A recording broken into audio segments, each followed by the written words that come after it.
Kadosh Boker or Bekiim Bahalacha, day 8, page 33, Halacha Yudalid, nighttime study.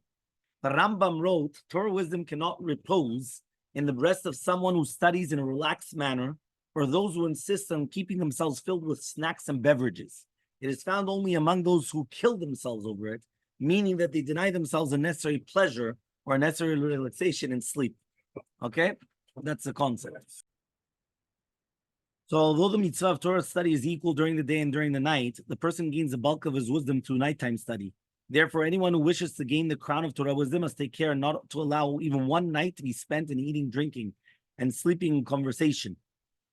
Every night must be devoted to Torah study and wisdom. You understand? Meaning that there always has to be learning Torah. There cannot be that all of a sudden, stam bizbuzim, right? That people just stam, they speak all night or they waste time.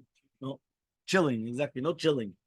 Yeah, our sages taught that the song of the Torah exists only at the night, based upon the pasuk, right? Kum yironi balayla, rise, sing during the nighttime, right? So he comes and he says, right, enrina la Torah. Okay, so he says, whoever studies Torah during the nighttime is granted a strand of chut shel chesed during the day.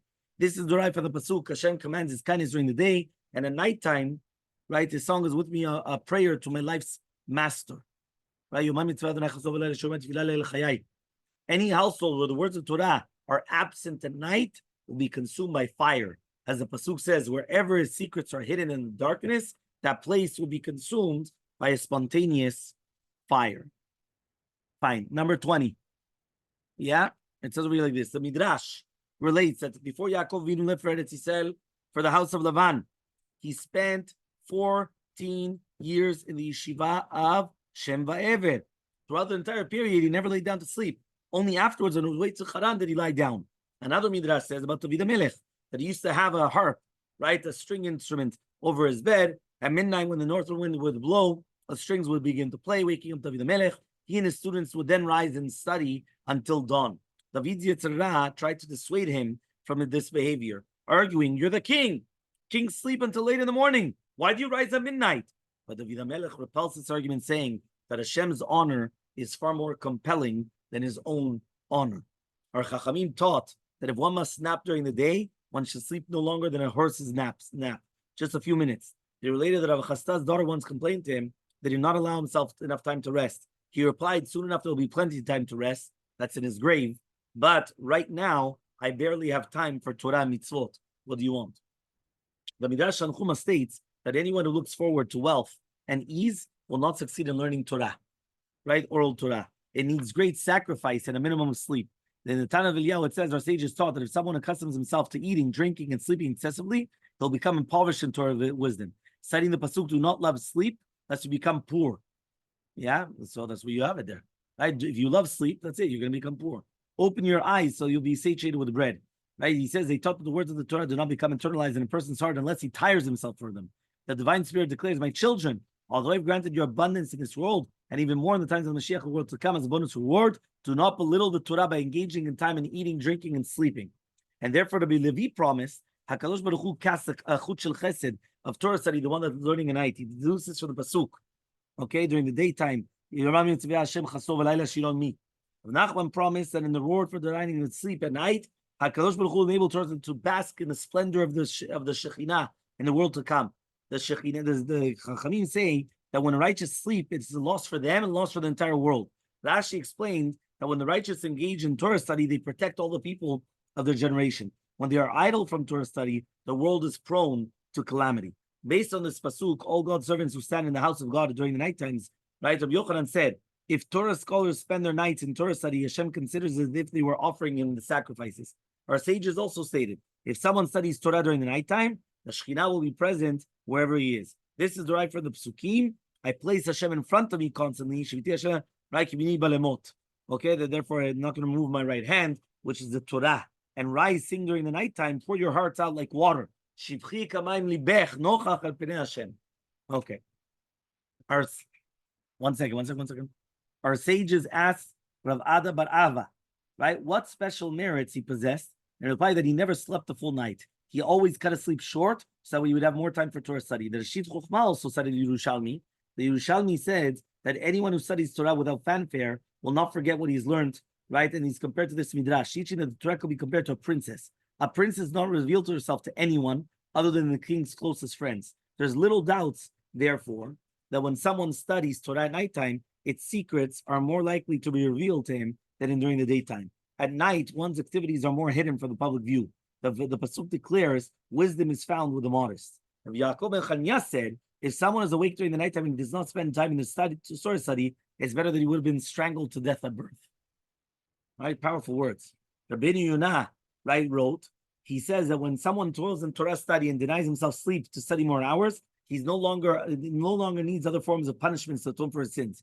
So mamash, it's a kaparat avonot. When a person stays up late at night, that's called the concept of tikkun karet. He likewise wrote that during the 40 days that Moshe Rabbeinu spent on Har Sinai, he did not sleep at all. This can be compared to a king who told the servants, go and count your golden coins. You may count as much as you count. You keep as much as you count. If the servant will go to sleep, chaval, look how much he's going to lose out. So Moshe Rabbeinu said to himself, if I go to sleep, look how much I'm going to lose out from Torah wisdom. So because of that, we must certainly also limit the time that we spend in bed rest. But B'tzalel Ashkenaz testified that he's gained his mastery of Talmud during his youth when he refused to allow himself to sleep at night, and often he stayed awake the entire night in intense study. He skipped meals as well. So devoted, he was interrupted in Torah study. In his words, he sacrificed his own blood and fat on behalf of the Torah. The Rashid Chochmah testified that his mentor, Rav Yosef Taichik, he refrained from sleeping in a bed for 40 consecutive years. Imagine, he would never sleep in a bed. Instead, he would sit on a high chest with his legs dangling in the air to make sure that he didn't sleep comfortably. He invariably got up by midnight to spend the rest of the night in Torah study. Okay? And his eulogy for Rabbi Yonatan Eibeshitz, the disciple of Yosef Taiwel, he testified that throughout the years that he studied under his mentor, Rabbi Yonatan almost never slept in a bed. Instead, he would only doze off for short periods in his chair. Rav Chaim Falacha declared that if one could only see into the future when he will lie lifelessly in the grave, it's not possible to fathom the depth of his regret for not having pushed himself to start Torah study even more. He wished he would have denied himself sleep so that he could devote himself to Torah. Therefore, while he's still alive, he should flee from death and cling to the Etz Chaim, to the Torah, to the tree of life. When someone gets up at midnight to study Torah, Falachi added that he gains the title of friend of HaKadosh Baruch Hu in the congregation of Israel. He's included among those who refers to the pasuk, for the sake of my brothers and my colleagues. Even when the world is suffering punishments of various kinds, he will not fall victim to any of them, as it says in the Holy Zohar. So imagine, mamash, look at all this. This is all, waking up by chatzot and learning for the rest of the night. Yeah? When rising at midnight to Torah study, the Rashid Chochmah instructed that one must do so solely because he loves Hashem for another purpose. Only then he will gain all the merits described here for this mitzvah. If he succeeds in this, his soul will be remade. He and his descendants will have royal status. Indeed, it is in this merit that David HaMelech and his descendants became the monarchs of our nation for all time, just because of this. You understand? So no, my back, this, tikkun chatzot. No.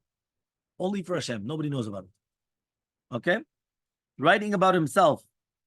Yeah, the author of the Rashid Chochmah testified that throughout his 10 years, he devoted his days and nights to Torah study without interruption, engaged in no other activity other than Torah. The Pele Yuetz instructs to avoid the luxury of sleeping for long stretches. We must struggle to remain awake and alert even when sleepiness attacks us. A person should stand up, wash his face, and shake away the heaviness until he's trained himself to get along with few hours of sleep. Imagine someone who has the opportunity to earn millions of dollars in a short time. He will push himself to go without sleep for days on end in his excitement. He should feel all more excited and determined to study to Torah of Hashem, realizing that 1 hour of Torah study is worth much more than all the pleasures in this world. We must also realize that our time is limited. Once we pass away from this world, we'll no longer have the opportunity to Torah to study or mitzvot. Although it might be difficult to adapt with such a regimen, right? He says at least at first, the reward is to commensurate with the efforts invested. Rabbi Yosef Chaim, the Ben Ish Chai, extolled the value of Torah study during the pre-dawn hours. He emphasized that Zohar HaKadosh teaches that these are great length. Fortunate is the person who adopts this practice. It is important, however, that one's intentions are only for the sake of Hashem and not to receive the rewards for one's efforts. The Rav Chekvin used to test school children on the learning on Shabbat afternoons. One time a child came, knocked on his door.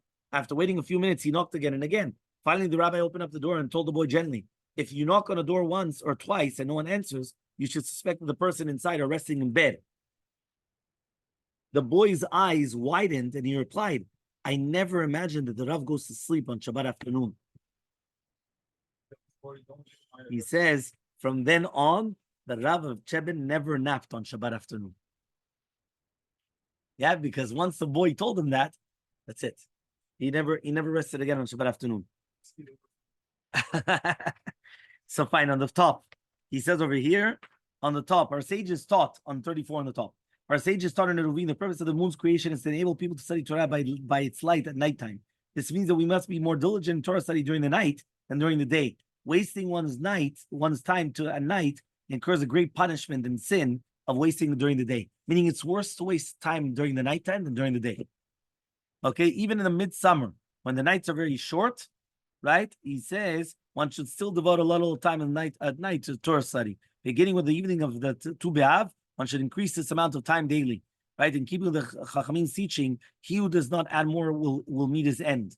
Indeed, the Talmud in Gemara Ta'anit 31a states that this Mishnah refers to the late summer beginning with Tu B'Av. So from Tu B'Av onwards, you have to actually even learn even more Torah study. And that's why it was like a Tu B'Av was a big simcha. 36 on the top. Our sages declared, fortunate is the person who toils in Torah study and who brings pleasure to his maker, to his creator. His standing increases as his ages, and he will pass from this world with a sterling reputation. As the Pasuk says in Kohelet, our reputation is better than fine oil. Tov Shem Shem Tov. Right? And one's dying day, is superior to the day that one is going to be born.